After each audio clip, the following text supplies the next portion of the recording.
All right.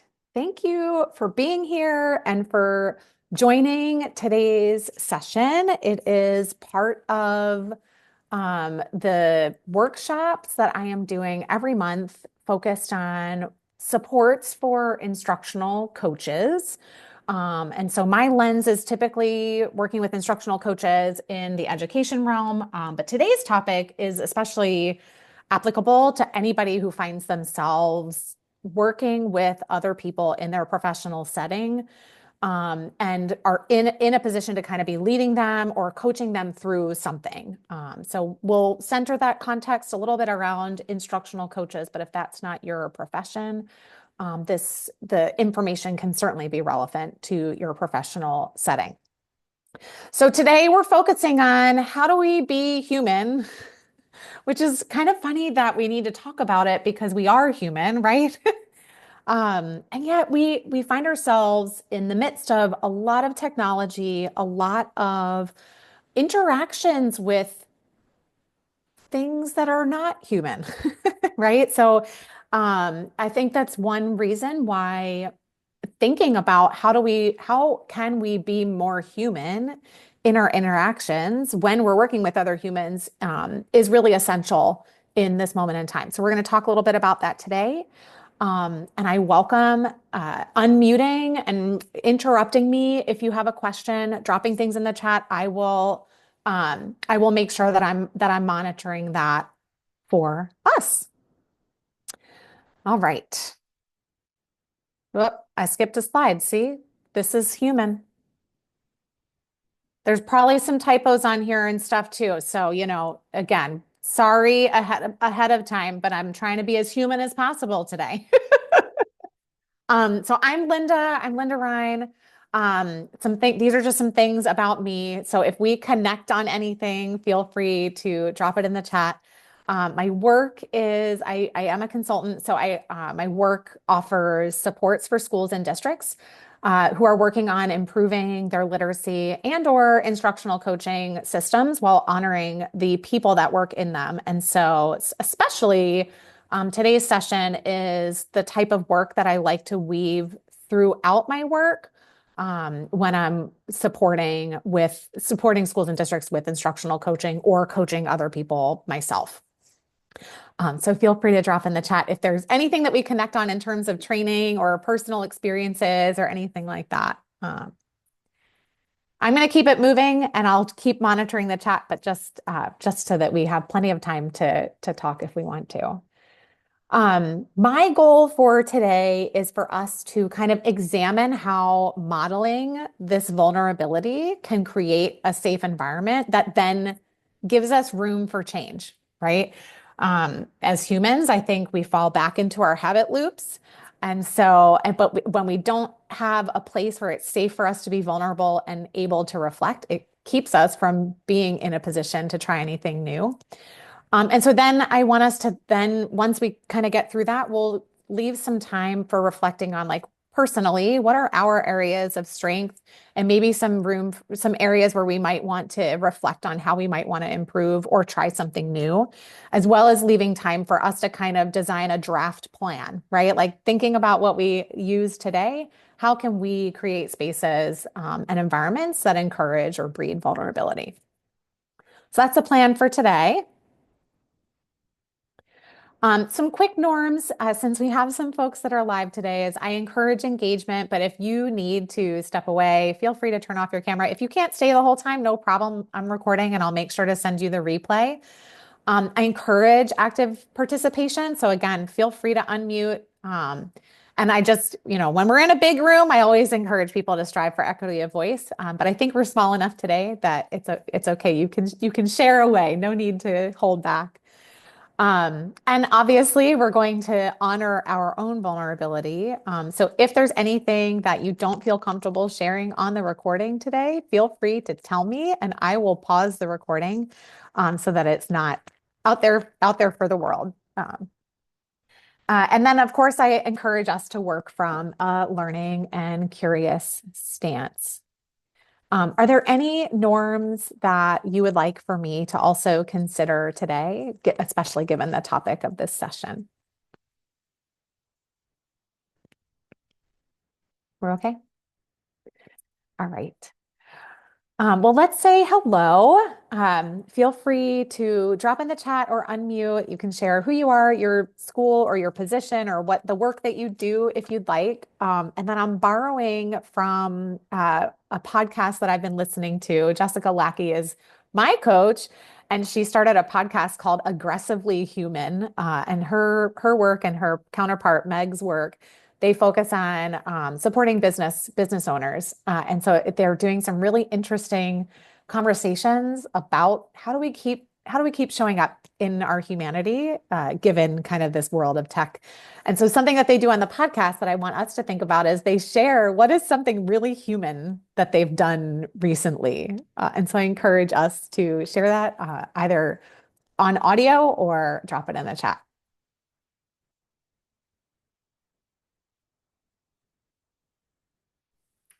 I can go. I'm Larissa Cruthards. I'm an instructional coach for an online ed tech literacy company.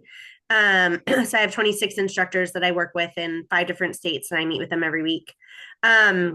Something human I've done recently is I'm a mom of two, so I'm constantly juggling work plus kids and, just all of that. Last week we were all really sick, but my kids bounced back a lot quicker than my husband and I. And so in all my meetings last week, it was just like, yeah, I'm not at my best. Like I would forget to do something that I would normally do and I would just own it. Like, I'm sorry, my brain is just not 100% there this week. Like, bear Yeah. with me. My voice is off. And luckily, all my instructors were understanding because we already had that relationship built. And they were like, yeah. And I was like, I'm going to end meetings early this week. I'm just going to own that. But yeah, because we had those relationships, it was fine. That's great. What a moment of honoring your own vulnerability. I love it. So I'm Stacy Wood. I wear a few hats. So I'm a state success manager with Lexia, where I work with implementation across the United States with regards to letters. Focused right now in South Carolina with their full state implementation. But I'm also a professor, so I teach at 2 universities in North Carolina, where I cover um, literacy courses and special education courses, because my background is a sped educator. I just give myself my own title there, sped teacher of 25 plus years. So, and I'm a mom. And my human moment is smacking me upside the head lately. So I have 3 children, all graduating in May. So I have twins graduating from college. One this Friday and Saturday, and the next one the week after.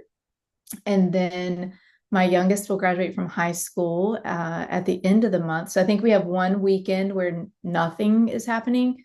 So my oldest decided to move into an apartment that weekend. And so now, I mean, why not, right? Let's just do it all in May. So, That's right. Larissa, when you're saying like a little scattered, right? And yeah, I feel you on that. Feel you on that. So I just tell folks when I'm thinking I know the answer, I can't grab it quite yet. It's because I have a lot happening, but I'll get there. That's right. That's right. Oh, that's awesome. That's awesome. My most recent human moment is yesterday. I was outside with my children in our backyard and I moved our deck box. I just moved the position of it on our patio that we have back there. And in the process of doing that, I revealed a snake. And I'm not actually afraid of snakes, but I acknowledge that in North Carolina, which is where I'm located, there are some venomous snakes. And so I always have to like give them a moment and be like, what kind of snake are you? Right.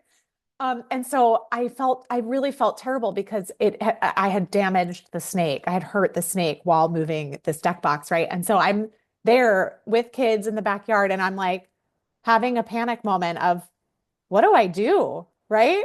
And so I started texting all the people I knew in the neighborhood because my husband happened to not be at home and not couldn't come home. And I was like, I need help. I need somebody. I need another human to help me assess this situation. And the poor guy, I ended up being on my own and I Google imaged, the search. It turns out it's a welcome snake in my backyard. But I don't think he survived that. I had to move him under my deck to kind of give him some space, and I don't think the snake made it. Um, all right, if you're just joining us, we are just getting started. And if you would like, I welcome unmuting or dropping in the chat who you are, what kind of work you do. And if you'd like, you can share something human, something really human that you've done recently. Hi, everybody. I'm Katara Desai. I'm an instructional specialist for Lancaster County Schools in South Carolina. And something recent, something human that I've done. Like my life is spent humaning. Love that. I will say, finished spring break here in our district, and I have discovered what old Southern people call piddling, like piddling around the yard and figuring out what that is. I never knew, but now I've gotten to the age that I know, and that is extremely human. Love that. And this is my colleague and friend. She can introduce herself. Hi, I'm Marie Johnson. I'm also an instructional specialist for the district, Lancaster County School District. Something human. Also, spring break, I revisited my favorite novel, To Kill a Mockingbird, and it's one that I taught several times. So I think this was my 14th visit through Harper Lee's work. But I find that I find something new every time I experience it. So I think that is a demonstration of our humanity, and that if we look long enough, we can see for sure. Yes, so well said, right? And two, your experiences, right, when they're different and changing, every time you reread that book, I'm sure you resonate. That's why you find something different, right? Because whatever has shaped your experiences or the background that you're bringing to the text certainly shapes how you read it, right? That's awesome. I was sharing that the reason I was asking this question about sharing something human is my coach is Jessica Lackey, and she started a podcast called Aggressively Human. And that's one of the things that they share on the podcast. It's kind of their how they close, and they wrap up by kind of saying, what's something really human that you've done recently? Taylor, thanks for being here from Texas. Woohoo! You are welcome to stay on mute and stay off video, and that is totally fine. But getting back into painting, that's so exciting. What a cool human thing to do, right? Bringing your art to life through painting. That's awesome. Thanks for sharing. Okay. So we're going to get started. And again, I welcome unmuting, dropping in the chat. I'll monitor that. And then feel free to pause me or something if I say something or I'm not clear and you have questions.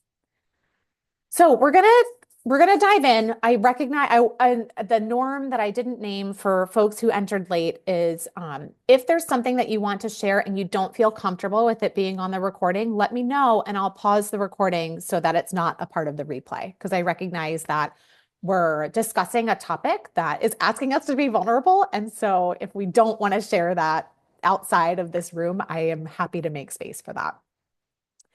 All right, so let's talk about why this matters. Why do we need to be thinking about our humanity? Why do we need to be even considering vulnerability? So in an article that discussed some of the Gallup poll results, what's really interesting is they realized that 44% of K-12 education employees report feeling burned out either always or very often, right? And then the article went on to explain that burnout also hinders engagement, and that burned out employees are 2.6 times as likely to be actively seeking a different job and 13% less confident in their performance, which is true, right? Like when you can't be engaged if you feel like you're lousy at your job, right? And you're so overwhelmed that you can't be making sense of the work that you're doing. And the other thing that goes with this is we in education, right, are humans showing up to work with other humans.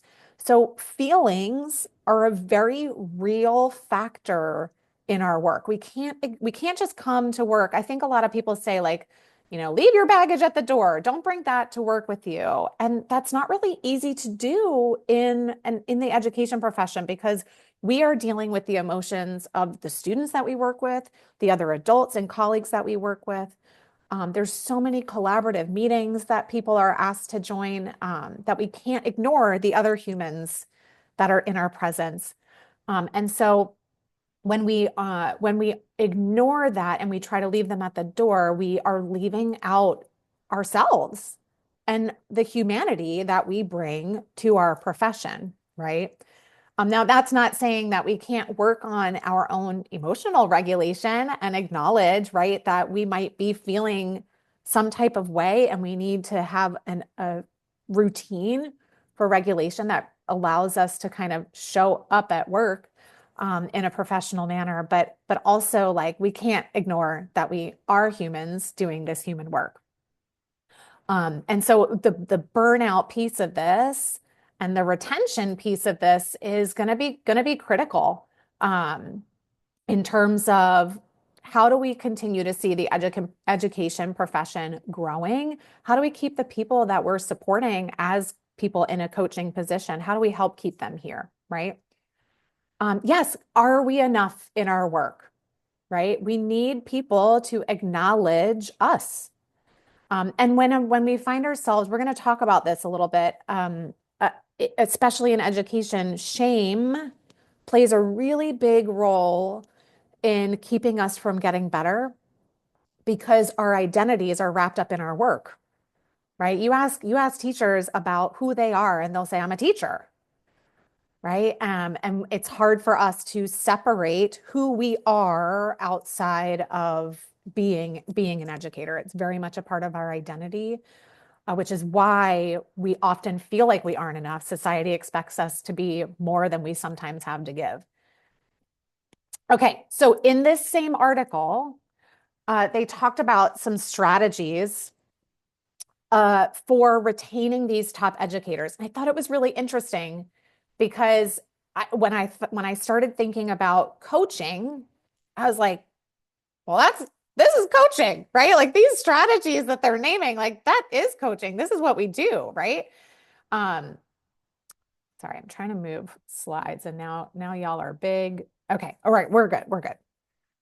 So having meaningful conversations, communicating expectations better and more often, asking questions and listening, right? Like in that section, it was like teachers just want to be heard.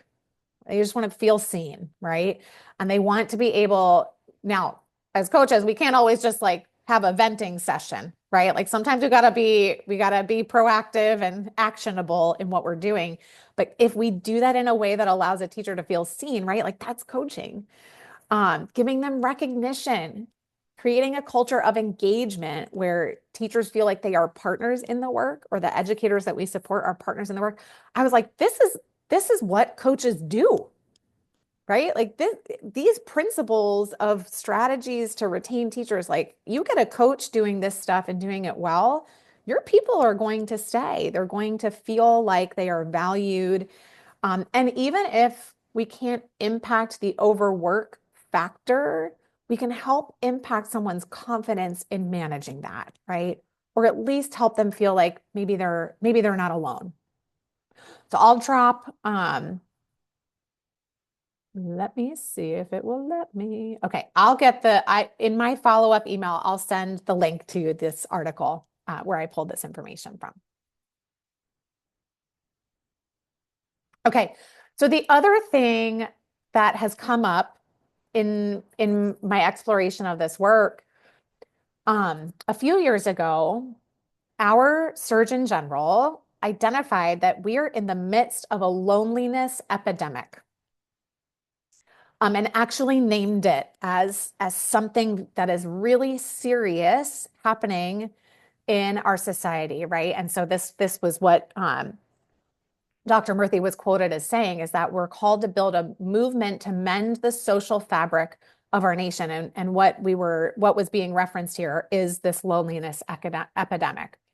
So what we're finding is People are searching for connection and want to know that they're not alone. And this is true of our educators, right? And this is why I'm kind of daring to discuss this topic, because it's sticky and messy, and certainly puts me in a vulnerable position in terms of facilitating some conversation around it. But I think it's too important for us to ignore in the work that we do.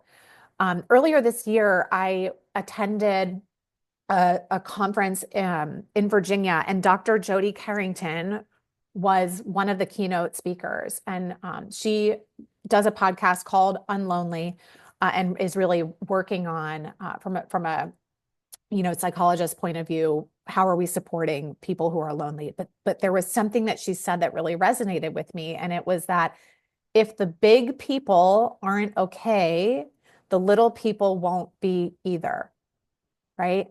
And it really struck me because as instructional coaches, regardless of what level of coaching you're doing, you have an opportunity to support the people who might not be okay, right? And that's not to say that we should then be therapists, right? That's not our job. We're not trained to be that. We should could never put ourselves in a position where we're sitting in, a therapy session. But we do need to have some level of acknowledgement of the humans that we're sitting across, right?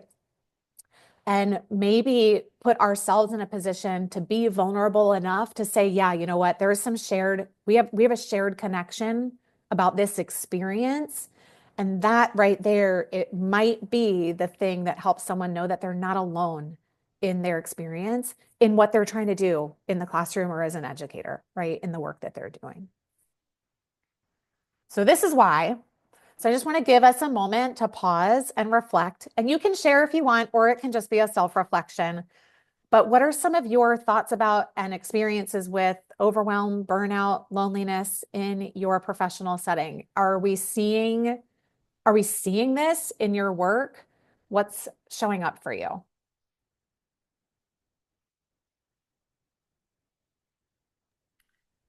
I feel like yes. I feel like especially since COVID and more things went online, um, for some people it provided flexibility, which is great. But it also could provide isolation because then, all meetings are virtual. But I think it makes a difference in how it's approached. Like I work for a district where I didn't have regular manager check-ins. My manager just was like, "We know you always get your stuff done, so we're not going to meet with you. We're going to give you your time back." And it's like, on the one hand, that's nice that you honor that I'm getting my work done, but on the other hand, you have no idea what's going on with me personally, Yes. work wise, and I've worked for managers where we have regular manager check-ins, and I prefer the regular manager check-ins because it's like, then what's going on with me personally and professionally. I feel more comfortable sharing, like, if something comes up, like, hey, I'm going through this right now. My work is still going to get done, but just know that this is, impacting a little bit more this week.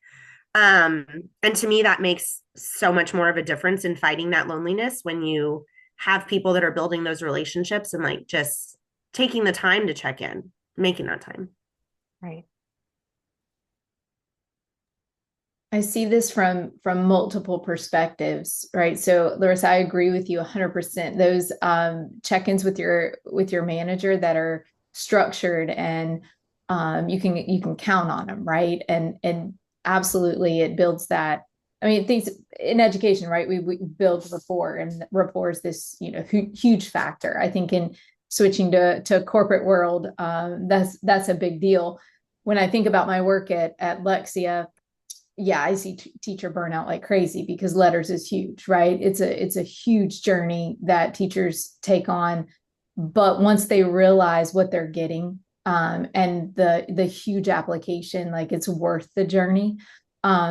In majority of the cases there. And then in my work with the universities, gosh, man, I have future educators that are so chomping at the bit, right? they're eager, they want to get in, they want to do all the things, right? My own daughter's one of them. She got released from Campbell early and started as a full-time sub 2 weeks ago in the school she's going to be teaching at in the fall. So she, didn't even finish technically graduate before jumping in and full-time teaching because she's so eager. But that scares me, right? That worries me because of burnout. Like how do we get our new educators who are so excited to pace themselves? So Yeah, I so see it, they don't end up burnt yeah, out and or miss, overwhelmed. right? Yeah. And Yeah. this burnout too early. We want to keep them. We That's want to right. keep them in the field, right? But at the same time, they're so eager and they want to be in all the things and do all the things. And so I have multiple perspectives when it comes to thinking about burnout and how to best support, folks going through it, different journeys. Right. Yeah, That's great. lots to think about. There is. I just wanted to share that we had another colleague join us Oh, hi. Thank you for being here. in the room. Um, but I will say the experiences with overwhelm that I'm seeing, we are in a district that is in transformation and we're making some huge shifts with the way we approach teaching and learning. And as teachers are being asked to change the way they approach the work, there are constant feelings of, am I doing enough? My results aren't the same as they used to be.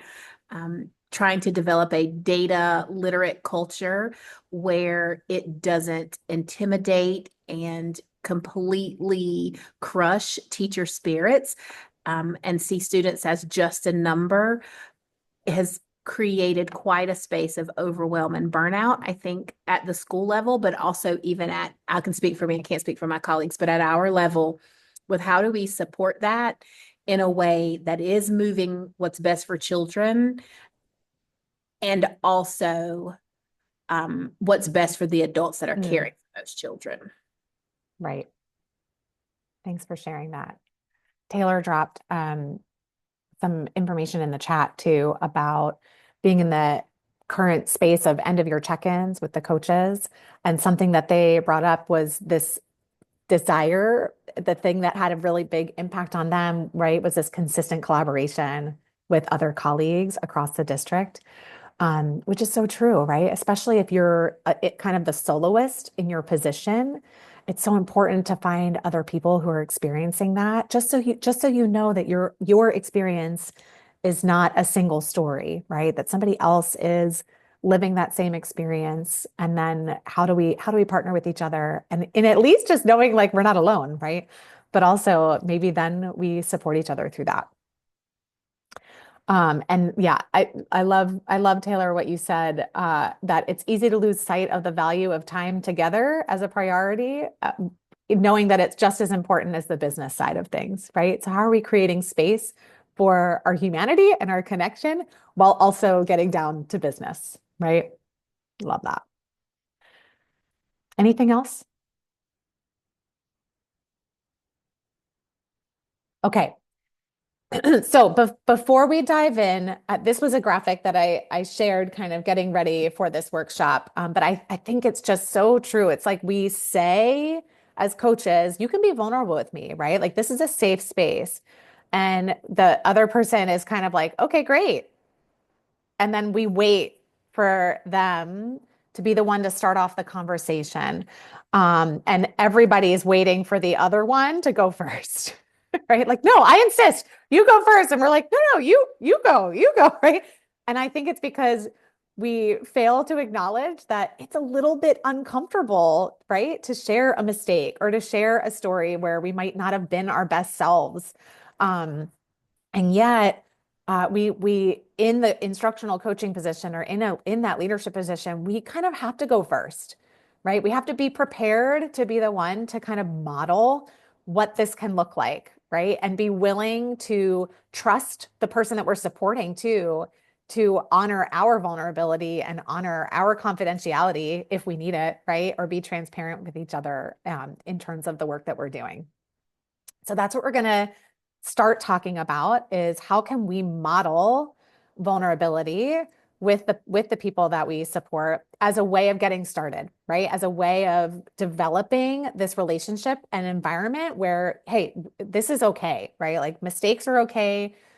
Sharing stories where we feel uncomfortable about ourselves is okay, right? If we're not feeling confident about something, being in a conversation with a coach is exactly the place you need to be, right? But only if the coach has created the space that allows for that.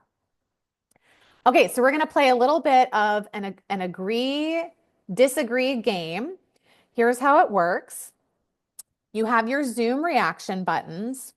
And so each reaction button represents either you agree with, right? So this is agree. Your clapping hands emoji is your agree.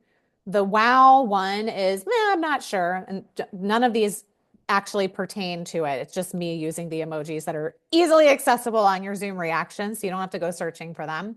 And then the laughing emoji would be, no, I kind of disagree with that statement. What I'm going to do is I'm going to read some quotes about vulnerability. And I want you to kind of decide, do you agree with what that statement is saying about vulnerability, right? Maybe based on your own experience or what you believe is vulnerability. Or are you a little bit unsure? There's parts of that you agree with or you don't agree with, right? Then you might be here in the middle. And then completely disagree, then we're going to be laughing our heads off at that quote. Everybody got it? Okay, and no pressure about the reaction buttons. This is just a chance for us to hear some ideas about vulnerability before we dive in.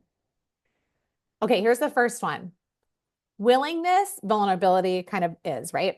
Willingness to show emotion or to allow one's weakness to be seen or known. The willingness to risk being hurt or attacked. Agree, disagree, in the middle. Okay. Oh, yeah. Live reactions are welcome. Yes. All right. Very good. Okay. Here's another one. Vulnerability is uncertainty, risk, and emotional exposure. We agree. Okay. We all agree. Nice. Okay. Vulnerability is the most accurate measure of courage.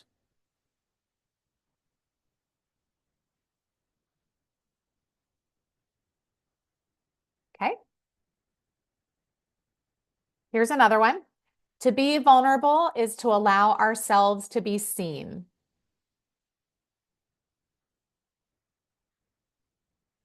Okay. Vulnerability, here's another one. Sorry, I should say that between every round. Vulnerability is the glue that holds relationships together or is the magic sauce.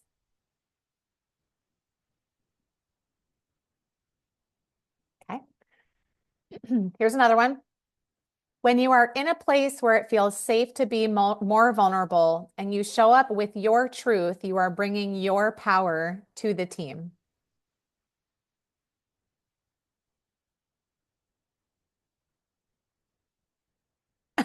Okay, we're in between on that one. Yep. Okay. That was cute. Okay. Vulnerability is the birthplace of innovation, creativity, and change. Okay. All right, last one. Being vulnerable makes an individual more accountable for their thoughts, patterns, and behavior, which opens up avenues to pursue positive changes.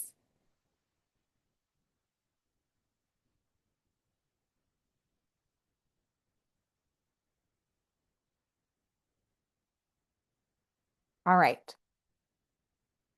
Okay, so we've gotten our brains thinking about vulnerability using some different quotes. Some of the work that I've been doing, and this, I've been thinking about shame and vulnerability and all of that for quite a while. But something that Brene Brown released her Atlas of the Heart book after I started kind of exploring this work. And I love some of the sections that she has about vulnerability and compassion. I think it really aligns with this work. So these are quotes. These are quotes from that text, right? So she talks about vulnerability being the prerequisite for all daring leadership behaviors. And that's in her, sorry, I'm pointing up here because my Dare to Lead book is up here in my library.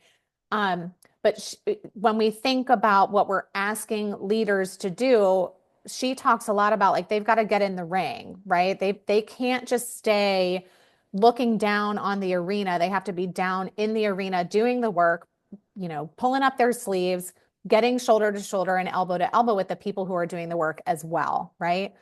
And that therefore it takes a lot of courage to show up and be all in when we can't control the outcome, which is so true of coaching, right? Like when we're coaching, we are indirectly having an impact on someone's actions. We're working with someone and trying to create a space where they're going to do something, which is really hard for us to help facilitate, right? Because we're counting on that person to follow through. And God knows, almost every coach I have worked with says they just don't follow through on what we agreed on, right? Like on what we said we were going to do. And then it's like, okay, well, who said that whose idea was it, right? Like, was it the coach or was it the teacher, right? Because if the teacher wasn't all in, then they weren't ready to give that a go. You were just asking them to do it, right? So then it puts us in a position to be vulnerable and find out, right? What is it that's going to help make this outcome happen, right? We have to be willing to ask those questions and be willing to explore that, which I think puts coaches in a vulnerable position where we're not necessarily the ones who know everything and know what to do and have the very next step. We have to be willing to kind of say, let's figure that out together, right? Which is very different than what we often are expected to do in a leadership position, which instructional coaches inherently are. The other thing she talks about is this idea of compassion, that it is not a practice of better than or I can fix you. And I think this is essential for coaches to be thinking about, that their job is not to fix a teacher, right? It's not even necessarily to fix actions. Even though there might be some things not going well, right? And we need to address them. It's not our job to fix them. It's our job to support the person who is doing the less than desirable actions, right? And help them reflect on what do we need to shift, right? So when we lean on avoiding this kind of mindset and rather focus on how do we show up with compassion? How do we find our shared humanity? How do we connect with the person that we're sitting across from in our coaching conversation that allows us to see ourselves in each other, right?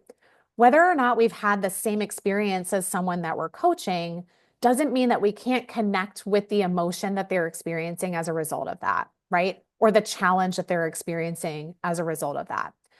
It actually makes me think about what actors do when they need to have those emotions on screen, right? Like they tap into a story that also had that emotion, to then, maybe be able to cry or something like that. And I think that's something that's a strategy that we can lean on as coaches, right? And think about whether or not I've had this exact same experience, I may be able to resonate with the experience of the individual sitting across from me and the emotions that are a part of that. Okay, so this is why I think this is another important point. Because we might hear, oh, like it's going to be important for us to share our experiences, right? Or for us to be able to talk about our own classroom experiences or something when we're supporting someone else. And while that's important, the goal is not to make the conversation about ourselves or our own experiences, right? The goal is using those stories or those experiences for connection, right? So I think this is where we as coaches need to toe the line a little bit about finding shared experiences that allow us to share our humanity versus bragging about our previous experiences in the classroom or positioning our previous in previous experiences in the classroom as the model for what the person that we're supporting should do. There's that quote, like we're shoulding everywhere, right? We shouldn't be shoulding. So that's something that we want to be reflective about. If we hear ourselves sharing our experiences, we can ask ourselves, is this helping me connect with the person that I'm supporting? Or is it simply telling them to do what I did? And I have another workshop about stop asking what would I do and coach better. So I'll make sure to get y'all a link for that too. Don't worry, we're getting to an interaction point soon. So here's the thing. These are the strategies on the left, right? This is what came out of that article that was responding to the Gallup poll outcomes about what do we do to retain teachers who are experiencing burnout and overwhelm. And then I started thinking about Jim Knight's partnership principles, which he centers, right, as kind of the cornerstone for interactions between instructional coaches and the teachers that they support. And I realized like there's a crosswalk here, right? Like having a meaningful conversation requires dialogue, requires equality in the conversation, right? Everybody's voice needs to be heard. There's reciprocity because the learning and the conversation, right, is mutual. And so I started to think about that. No problem, Stacy. I started to think about that and I was like, well, this is why this is showing up, right? So yes, the article was not saying this is what instructional coaches should do, but when you see evidence of it from Jim Knight's research that identified these partnership principles as essential, right? It makes sense that we can see this continuing to live in our work. Now, one thing about Jim Knight's work is not every he positions it as every coaching conversation is going to have us kind of being in partnership, being in dialogue. And that's something I recognize that that's not always the case, right? Like sometimes as coaches, depending on the people we're supporting, they require us to be more in a teaching stance. So I tend to lean on this continuum of learning focused interaction to support how I think about how am I showing up, right? So the instructional coach shows up differently depending on how much a teacher has to give in the coaching conversation, right? So we always start here. Hold on, let me move. We always start here in a coaching stance where we're going to be asking the questions, right? Probing the person, pulling information out of the person, which is very much how we kind of see that and the collaborative stance where we're doing that work together is very, very Jim Knight, right? We're in that dialogue together. But sometimes we have to shift to a consultative stance or a calibrate stance where we're teaching somebody or we're kind of establishing a shared language or shared vocabulary and understanding about something. And I truly believe that even regardless of the stance, we can still show up with compassion and vulnerability, right? So even though the partnership principles have us lean on a collaborative and coaching stance, even when we find ourselves having to kind of help the person download information before we can move into these stances, we can still do that with compassion. And help identify like, okay, well, where do we have some shared experiences? Okay, so we're going to pause before we think about like, what can we now do as a result of some of this learning? And I just want you to self-reflect, or if you want to share, why is vulnerability such an important part of our work? When you are in an environment, what do you need from colleagues, right? Reflecting on that for ourselves might help us start to identify what others might need in terms of showing up and being vulnerable. And how do we celebrate vulnerability? How do we honor that in folks when they do offer a moment of vulnerability? Like, do we find ourselves celebrating that and acknowledging it? So take a moment and self-reflect, or I welcome unmuting or dropping in the chat.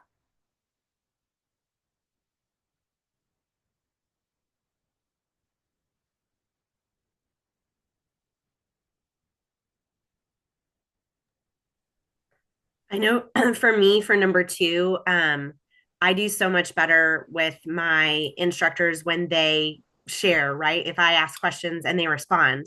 It's much harder for me when I ask, like, hey, what students do you want me to focus on? Or what are you struggling with? And they just sit there and they're like, nothing, I'm fine. I'm like, okay. Like, I do better when it's a give and take relationship. So it's hard for me when there's a lack of vulnerability.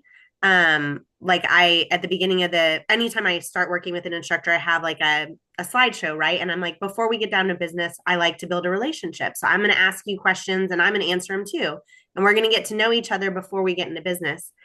And I had done this with one instructor and I got to like the second question and she's like, can you stop? And I was like, yeah, sure. Do you need something? And she's like, can we just stop all the get to know you questions and just get to business? And I was like, Oh, oh, okay. And it like totally threw me because I was like, everyone normally like it kind of breaks the ice and it's like, okay, we're just getting to know each other. And then, yeah, I'll get down to business with you. But like, I want you to see that I'm human, right? And I'm not yeah. just here for business. Um, and that's honestly my instructor that I have the hardest time with still to this day because she doesn't like any get to know you, just get down to business. And sometimes she won't even practice with me. She's like, no, I don't want to do it. And I'm like, That's okay. right. Like That's that's right. where I struggle is when there's a lack of vulnerability. Yeah. Well, and certainly that communicates showing up from a compliance perspective, right? Like I'm assigned to work with you, so I'm here so that I can say that I did it, but I don't really believe that this will help me, Right. right? Yeah. Yeah. It's true. Yes, and this is exposure, right? About who we are as humans. Thank you, Taylor, for dropping that in the chat. There is a lot at stake, and it's really hard to say, I don't know something, or I don't know how to do something, right? Or I'm feeling stuck or flawed about the work that we do, because there are pressures on us to get it right all the time. Because we have kids in front of, especially if you're in the classroom, right? You have kids in front of you today, tomorrow, yesterday, that like it feels like you can't get it wrong. Um, so I think it's really important that we acknowledge that is one of the reasons that this is really difficult for us to create that environment. And Larissa, if someone's not comfortable with that, then we might just need to honor that too, right? Like maybe they're just not in a space where they can be vulnerable, or maybe they've had previous experiences where they did that and they got burned, right? It's okay for us to do our best, and we acknowledge we're working with other humans, and they have a right to kind of create a boundary too, right? Which is okay. Anything else, y'all? One of the things that we were discussing in here is our roles shifting a little bit. Mm. By nature of the title itself holds a lot of weight with people. And so taking a vulnerable stance when interacting is going to be crucial as we're starting to navigate building to building to building, but also going from the title of specialist, but our role is some content, but a lot of coaching. Mm. Your title is what it is. People get really antsy. Yeah. So trying to do something at that point in the conversation to break that. Yeah, that's just what they put on the paper, but that's not who I am. Right, right. That's important in that coaching role, right? It goes back to that definition. Do we have a shared understanding of what we're doing here, right? Um, and what the role entails. Um, when I think about that too, and how sometimes the nature of our position automatically shifts the power dynamic in a coaching relationship, right? And so I think the other thing that we're going to start talking about in terms of like what can we do, right? And I don't have this in the slide, so I'm just going to say it here. I think a lot about the need for confidentiality, but the fact that we often can't have it in the nature of our work. We often have to be talking to other people about the work that we're doing as instructional coaches, because we're working on improvement and we're answering to other people who are in charge of what that improvement looks like. And so I often lean on if confidentiality is not available to us, then we lean on transparency, right? And we disclose to the person that we're supporting, like, hey, I need to share something from this. Like, can we discuss what we're both comfortable with me saying? Right. And being upfront, like that, it's not a secret that there are other folks involved in this work of school improvement or improving instruction. But can we work together on what we're comfortable sharing? Could be something that helps create a moment of vulnerability. Like, hey, I am going to tell you that I'm not hiding anything. We're going to be upfront about needing to share, and you get to be a part of that. Okay, I'm going to move through these a little bit quickly, but I think because we've got some good people in the room who understand all of this, we'll feel okay. So there are some things that I just want to share as some ideas for helping us address this when we're trying to get some vulnerability going in our coaching conversations. Mark Brackett wrote the book Permission to Feel, and did some work on how do we use our emotions when we're working with other people. And so Permission to Feel, there was, or I don't know if it's still free, but there was a free course through Yale that you could take, kind of exploring all of this. And one of the things that came out of this book is the mood meter. And you can engage with folks to at least just find out, like, where are you, right? Like if you had to name which color grid quadrant are you in today, that might help us know who are we working with today, right? Knowing that emotions are pleasant or unpleasant, high energy or low energy, and all feelings are welcome, right? But we then, as coaches, can show up differently, knowing kind of where folks are. And then if they're comfortable taking it a step further, you can go beyond the color, right? And use the tool to help them name their emotion. One of the reasons that this is important is it helps us identify our own, like it helps us regulate where we are as we're entering a conversation. So if we know that we're feeling enraged about something, we know we're going to be showing up differently in a conversation. And sometimes even just naming it helps us establish, oh, okay, that means I need to take a breath, like, and allows the person who's naming that to be able to say what they need in that moment, or leave room for the coach to support that person in giving them room for what they need. So this is a tool that can sometimes serve as an opening with a group or with a one-on-one to kind of share from both parties, right? Like, where are we today, and how are we doing? As well as name, should we continue this conversation, right? Or are we in a place where we're not able to have a strong conversation about improvement today? So that's one. The other thing that we can do, it goes back to what I was saying about having those experiences and trying to find some of our shared humanity. We can share our own stories, right? If someone's expressing challenge, or if we've been in a classroom and we've witnessed a challenge, we can sometimes say, like, hey, this happened to me too, right? Or have I told you about the time that I did this thing that I still carry some embarrassment about, right? And sometimes that story can be the connection that person needs to hear in order to then engage with some actions around it. Because it's possible that we learn something that we can share, but sometimes hearing that it's somebody else's story helps the person we're coaching also start to see some strategies, because it's not just them and it's not just their state of overwhelm about something. It's someone else's story that they can give advice about, but it's actually their own story. The other thing that comes up is Brene Brown talks a lot about shame tapes, which is where self-doubt and self-criticism tend to play on loop in our brain, right? She calls them the gremlins that are in our brains, where they're just kind of saying those things like, I'm not good enough. Who do you think you are for doing this thing, right? And so they're normally those thoughts that come into play when we are finding ourselves vulnerable or getting ready to try something new. Shame gremlins tend to tell us to be quiet, or that we are not smart enough, good enough, informed enough. And they talk to our identity, right? So there's a difference between shame and guilt. Guilt, we might feel badly about something, but we recognize that it's about our actions and not about who we are at our core, which is important for us to consider in education, knowing that identity is wrapped up in our work, right? So when we're thinking about what do we do about that? If as a coach, we start hearing shame language, which can look like this, right?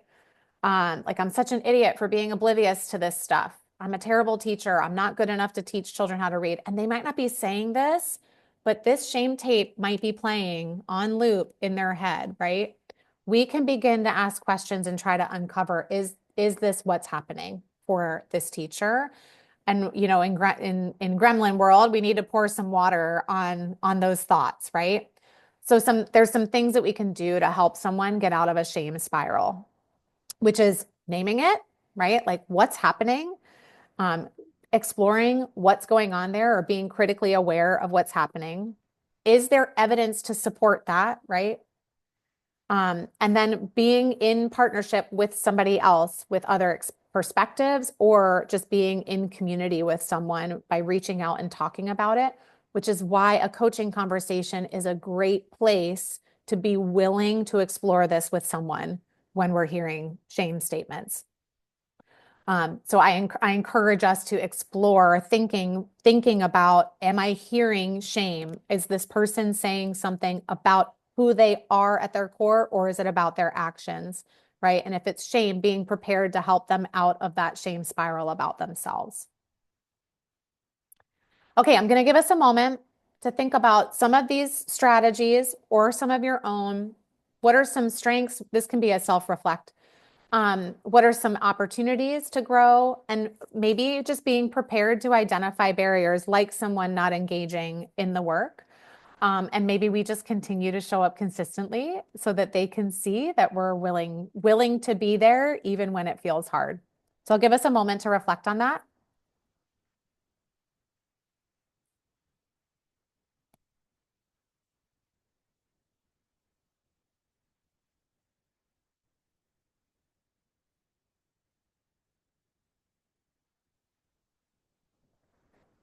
And what I'd like to close with, before I just share how we can stay connected if we aren't already, just thinking about what's something that you can try today, even if it's something that we didn't talk about, but something that this is making you think about in terms of some of your coaching relationships.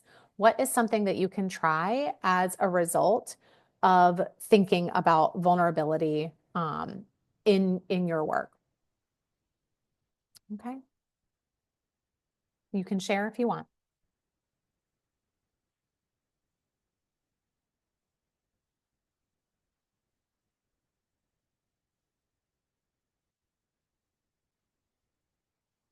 Okay, so I created a coaching system assessment, and I will send that in my follow-up to you. But I just wanted to name how this workshop and the work that we talked about today connects to two indicators that are in that assessment. So there's this one that coaches are equipped to handle emotional support needs. Again, not therapists, right? But we have to acknowledge that we're working with humans, and therefore we have to be intelligent about the emotions that we're seeing at play. And so this is a people indicator. And then there's also, like, are we creating a positive culture of coaching, right? Are people kind of keeping us hands off and not wanting to engage in coaching? Is it something about the environment that we are breeding where it's not safe to make mistakes? It's not safe to show up as ourselves in our coaching conversations. And that is a culture indicator in the assessment. Okay, so I will close with ways for us to connect on social media. You are welcome to email me. I'll be emailing you a follow-up of the replay. I welcome connection. I have a newsletter that is going out. The next edition of that is going out on Wednesday. It's typically written for literacy leaders, but I invite you to sign up for that and unsubscribe if you feel so moved. And then I am always open to working with folks. So if there's an opportunity for us to work together, I welcome that. Thank you so much for being here. Thank you, Linda. It's good to see you. Thanks for coming.